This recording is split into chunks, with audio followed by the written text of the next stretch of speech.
اللهم صل على محمد وعلى آل محمد كما صليت على إبراهيم وعلى آل إبراهيم إنك حميد مجيد. اللهم بارك على محمد وعلى آل محمد كما باركت على إبراهيم وعلى آل إبراهيم إنك حميد مجيد.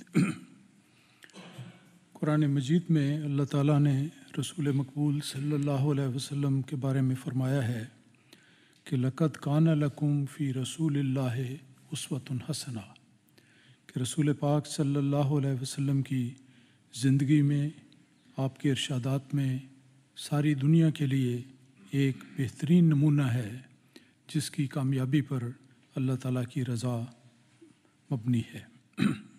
بس اس لحاظ سے ہدایت کے جو 3 ذرائع حضرت مسیح موعود علیہ الصلوۃ والسلام نے اپنی کتب میں بیان فرمائے ہیں. سب سے پہلے قرآن مجید ہے جو اللہ تعالیٰ کا کلام ہے، حتمی اور یقینی پیغام ہے، اور جس کا ایک ایک حرف قیامت تک محفوظ چلتا چلا جائے گا. اس کے بعد سنت رسول کا درجہ آتا ہے.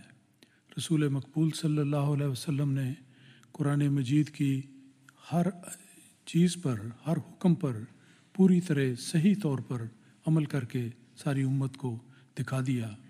اور پھر تیسرا درجہ حدیث کا آتا ہے، جب کہ حدیث کے راویوں نے، صحابہ کرام نے بڑی محنت سے، بڑی دیانت سے اور بڑے خلوص کے ساتھ ان باتوں کو دیکھا اور آپ کے ارشادات کو سنا اور ان کو محفوظ رکھا. تو گویا مسلمانوں کے لیے ہدایت کے 3 ذرائع اللہ تعالیٰ نے مقرر کیے ہیں: قرآن مجید، سنت رسول اور احادیث نبویہ رسول پاک صلی اللہ علیہ وسلم کی. ان میں بڑے بڑے مسائل بھی ذکر ہیں، چھوٹی چھوٹی باتیں بھی ہیں. بعض اوقات لوگ چھوٹی بات بیان کی جائے تو یہ کہہ دیتے ہیں کہ اتنی چھوٹی سی بات ہے، اس میں کیا حرج ہے، کیا یا نہ کیا کیا فرق پڑتا ہے. لیکن حقیقت یہ ہے کہ اسلام جو ہمارا دین ہے وہ سلامتی کا پیغام بھی ہے اور اطاعت کا مطالبہ بھی کرتا ہے. اطاعت کا نام بھی اسلام ہے. تو اگر انسان اطاعت کے دائرے سے نکل جائے تو پھر گویا وہ اللہ تعالیٰ کی رضا کے دائرے سے نکل جاتا ہے.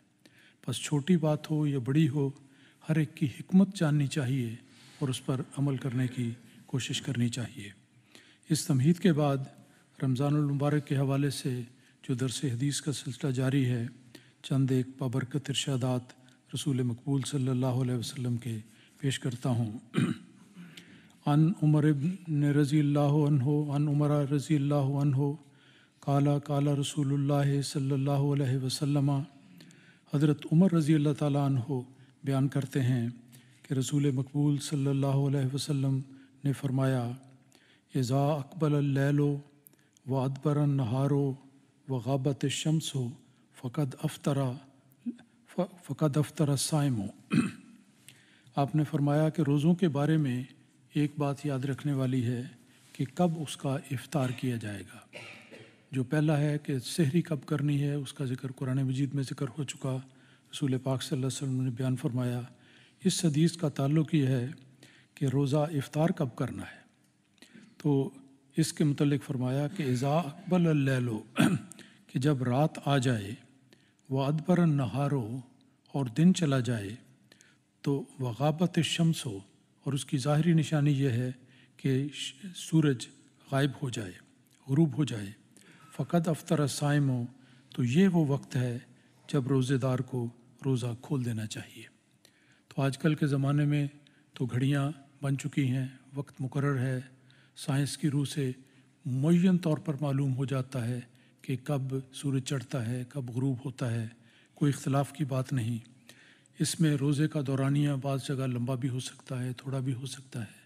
تو اس سارے اختلافات کا حل اس بات میں ہے کہ گھڑی کے ذریعے صحیح وقت کو دیکھ کر بلا تاخیر، بلا کسی شک و شبہ کے انسان کو پورے اطمینان کے ساتھ اس وقت روزہ افطار کرنا چاہیے. جیسا میں نے ذکر کیا کہ اصل مقصد اسلام میں اللہ تعالیٰ کی اطاعت ہے اور رسول کی باتوں کی اطاعت کرنا ہے.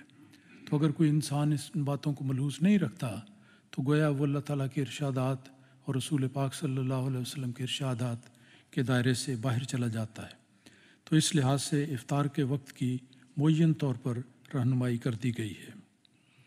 اور پھر دوسری حدیث یہ ہے کہ ان سہل بن سعد رضی اللہ عنہ ان رسول اللہ صلی اللہ علیہ وسلم قال، حضرت سہل بن سعد رضی اللہ تعالیٰ عنہ بیان کرتے ہیں کہ رسول پاک صلی اللہ علیہ وسلم نے فرمایا، لا یزال الناس بخیر ما اجل الفطرہ، کہ لوگ افطار کرنے میں جب تک لوگ جلدی کرتے رہیں گے اس وقت تک خیر و برکت، بھلائی اور بہتری حاصل کرتے رہیں گے۔ مراد ہرگز یہ نہیں کہ روزہ افطار کرنے کے وقت سے پہلے افطاری کر لی جائے، لیکن جب وقت ہو جائے پھر بعض طبائع ایسی ہوتی ہیں کہ شک میں پڑ جاتی ہیں کہ کیا افطار کا وقت ہو گیا ہے یا نہیں ہوا، سورج غروب ہوا ہے یا نہیں ہوا، کیا روزہ مکمل کرنے کا وقت آ گیا ہے یا نہیں آیا۔ اس قسم کے شک و شبے اور وسوسے میں ہرگز داخل نہیں ہونا چاہیے، بلکہ پورے شرح صدر کے ساتھ جب وقت ہو گیا تو فوری طور پر افطار کرنا چاہیے، کیونکہ جیسے میں نے عرض کیا کہ اصل انسان کی فلاح اللہ تعالیٰ اور اس کے رسول کے بتائے ہوئے حکموں کی اطاعت میں ہے۔ تو اس مضمون کو اچھی طرح ذہن میں مستحضر رکھنا چاہیے۔ عن نبی ہریرہ رضی اللہ عنہ عن النبی صلی اللہ علیہ وسلم قال، حضرت ابو ہریرہ رضی اللہ تعالیٰ عنہ بیان فرماتے ہیں کہ نبی پاک صلی اللہ علیہ وسلم نے ارشاد فرمایا کہ اذا نسی احدکم فاکل او شربا فلیتم صومہ، کہ جب تم میں سے کسی نے روزہ رکھا ہو تو وہ روزہ رکھنے کے بعد اس بات کو بھول جائے کہ اس نے روزہ رکھا ہوا ہے یا نہیں رکھا ہوا، فاکلا، اور اس خیال سے کہ روزہ شاید اس کے خیال میں نہیں رکھا ہوا، فاکلا وہ کوئی چیز کھا لیتا ہے، اور شربا یا کوئی چیز پی لیتا ہے، فل یتم صومہ، اور بعد میں اسے خیال آتا ہے کہ وہ یہ کیا ہوا، میں نے تو روزہ رکھا ہوا تھا، میں نے کچھ کھا پی لیا ہے بھول کر۔ تو شریعت اسلامیہ میں یہ سہولت دی گئی ہے اور انسان کی سچی نیت پر معاملہ مبنی ہے۔ فرمایا فل یتم صومہ، وہ اپنے روزے کو پورا کرے، یہ نہ سمجھے کہ اس نسیان کی وجہ سے، بھول جانے کی وجہ سے اگر اس نے کچھ کھا لیا یا پی لیا تو اس کا روزہ ٹوٹ گیا، بلکہ یہ بھی آتا ہے کہ جس وقت دو آدمی بیٹھے ہیں، چند لوگ بیٹھے ہیں، ایک شخص بھول کر روزے دار کچھ کھا لے اور پی لے، یا کھا رہا ہو اور پی رہا ہو، تو اس موقع پر اسے یاد نہیں کروانا چاہیے۔ اور یاد اس لیے نہیں کروانا چاہیے، اس کی دلیل اور اس کی وجہ حدیث کے اگلے حصے میں ہے، فَإِنَّمَا أَطْعَمَهُ اللَّهُ وَسَقَاهُ، کیونکہ بات یہ ہے کہ اس نے جان بوجھ کر ایسا نہیں کیا، نسیان کے نتیجے میں ایسا کیا ہے، تو گویا اس شخص کو اللہ تعالیٰ نے کھلایا ہے اور اللہ تعالیٰ نے اس کو پلایا ہے۔ تو یہ بھی دیکھیں کہ اسلام میں کتنی سہولت دی گئی ہے۔ یہ مراد نہیں کہ انسان تکلف سے ایسا کرے، لیکن سچائی پر قائم رہتے ہوئے اگر کبھی انسان بھول جائے، بہت کم ایسا ہو سکتا ہے لیکن ہو سکتا ہے، تو اس امکان کا ذکر کرتے ہوئے رسول پاک صلی اللہ علیہ وسلم نے فرمایا کہ صحت نیت پر معاملہ مبنی ہے، انسان کی نیت کا معاملہ ہے۔ اگر کسی جگہ نسیان ہو گیا، کوئی ایسی بات پیش آ گئی، ہو سکتا ہے کہ بھوک کی شدت ہو، پیاس میں لگی ہے، پانی کی طلب ہو، تو انسان بے اختیار ہو کر اگر کچھ کھا لے اور پی لے تو نہ تو قریبی لوگوں کو اسے یاد کرانا چاہیے، روکنا چاہیے۔ جب وہ ایسی کیفیت میں جا چکا ہے اور کھا رہا ہے اور پی رہا ہے تو پھر گویا یوں ہی سمجھیں کہ اللہ تعالیٰ کی تقدیر ہی ایسی ہے، اللہ تعالیٰ نے اسے کھلایا اور اسے پلایا۔ تو سچائی کی بنا پر اور حقیقت کی بنا پر اسلام کے سب حکم چلتے ہیں۔ یہ افطاری کے سلسلے میں اور روزے کے حوالے سے 3 احادیث تھیں جو میں نے آپ کی خدمت میں پیش کیں۔